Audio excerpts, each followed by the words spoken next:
Udoka was a young man from a village in Ebonyi State. Life wasn't easy there.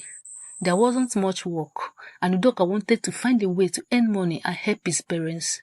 So when his elder cousin, Kingsley, called him one morning and asked if he would like to work in Lagos for 80,000 naira a month, Udoka didn't think twice. Lagos? Yes. You will work for a family. You will stay with them, help around the house, and run some errands. 80,000 naira every month. Udoka agreed. A few days later, he packed his clothes into a small Ghana must-go bag and left the village. For Udoka, it was simply a chance to earn money, help his parents, and experience life in Lagos. The story you're about to hear is inspired by real cases. Some names and details have been changed. Before we continue, if you enjoy lesson-packed stories that make you think longer after you finish listening, subscribe and turn on the notification bell. Now let's go back to the beginning. Kingsley has once worked as a sales boy at Ray Supermarket, one of the biggest supermarkets in Lagos. Although he had left the job and started a small business with the money he saved, he remained on good terms with his former employer, Mr. Raymond. One day, Kingsley visited Raymond's house. While they were talking, Raymond asked him, "Kingsley, do you know any young boy looking for work?" "What type of work?" "Housework. Someone between 16 and 20. He will stay here, help around the house, wash the cars, and run errands for 80,000 naira every month." Kingsley immediately thought of Udoka. The next day, he called him. "Udoka." "Yes, my brother. You want to come to Lagos?" "Lagos?" "Yes." "To do what?" "I have a job for you." "What kind of job?" "Houseboy." Udoka was confused. "Houseboy? What is houseboy?" Kingsley laughed. "You will live with the family. You will help around the house, wash cars, run errands, and do other small things. The pay is 80,000 naira a month." Udoka didn't ask any more questions. "I'll go." It was a Sunday evening when Kingsley brought Udoka to Raymond's house. Udoka looked around the large compound. He had never seen anything like it. There were several cars. The house was big. Everything looked different from the village. Raymond welcomed him and introduced him to his family.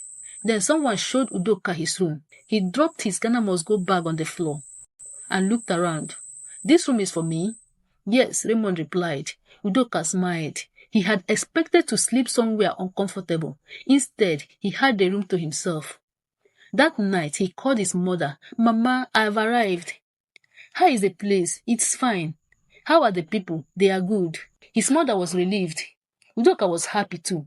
For the first time, he felt like things might finally work out for him. Udoka settled into the house quickly. Every morning, he washed the cars, he ran errands, and because his duties weren't too demanding, he had plenty of free time. He was respectful and hardworking. The family became comfortable with him. Raymond trusted him. His wife trusted him. The children liked him, and Udoka trusted them too. As far as he knew, he had found a good place to work. Then Akuna, Raymond's first daughter, became sick. At first, it didn't look too serious. Her feet started swelling. Then she became tired all the time. She was weak and often complained that she had no strength. Her parents became worried. But when she started seeing blood in her urine, they rushed her to the hospital. After several tests, the doctor gave them the news. Akuna had chronic kidney disease. Raymond was devastated. His elder brother had died of kidney disease. Now, his daughter was facing a similar problem. The doctor explained that her condition was serious. If her kidney became severely damaged, she could eventually need a dialysis or a kidney transplant. The family was frightened. They needed to find a suitable donor. Nnamdi, Raymond's oldest son, offered to donate a kidney. "I give her mine," but the doctors hesitated. With a family history of kidney disease already sitting in their file, a sibling donor carried real risk, both for Nnamdi's future health and for the success of the transplant itself. Then one evening, Raymond's wife said something. "What about Udoka?" Raymond looked at her. "Udoka?" "Yes." Nobody spoke for a moment. Then Raymond asked, What if he refuses?" His wife didn't answer. Raymond looked away. Udoka knew nothing about the conversation. He was downstairs, going about his normal duties. He had no idea that people in the house were discussing something that concerned his own body. Not long after that, Udoka became sick. He felt weak and had body pains. Raymond noticed. "You need to see a doctor." "Organa malaria." "How do you know?" "I know." Udoka smiled. "If I take paracetamol, I'll be fine." Raymond shook his head. "What if it's not malaria?" The next day, Raymond took him to the hospital. Udoka sat among other patients, waiting to see a doctor. After some time, a nurse came in. "Udoka, yes, come with me." She took him into another room. "Lie down." Udoka looked around. "Where's Oga Raymond?" "He will come." A doctor examined him. After a while, Udoka was told that he wouldn't be going home that day. Why? "We suspect appendicitis. You need an operation." Udoka stared at the doctor.